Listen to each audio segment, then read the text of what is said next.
Hello po and welcome to our vlog. Kadalasan po na nakakaranas ng biyahilo ang aking anak sa tuwing kami ay bumabiyahe sa kotse.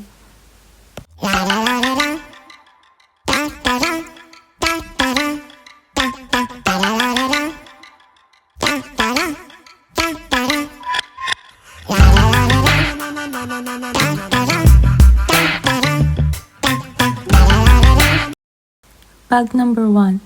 Damit niya, damit ko, konting laruan, plastic pambalot, diaper, wipes, at 2 bath towels, pansalo at pamunas.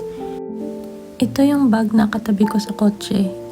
Pang quick change in case na magsuka si Bakli sa kalagitnaan ng biyahe papuntang bayan.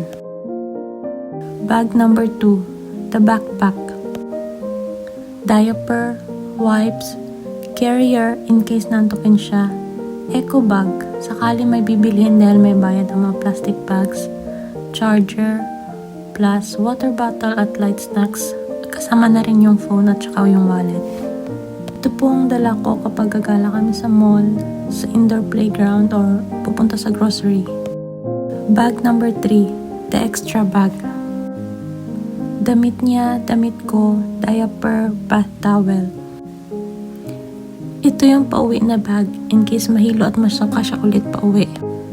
Pero kadalasan, kapag pauwi na, medyo naiiwasan na namin yung biyahilo dahil napagod na siya sa kakalaro at sa kakagala. Kaya usually kapag pauwi na, nakakatulog na siya sa kotse.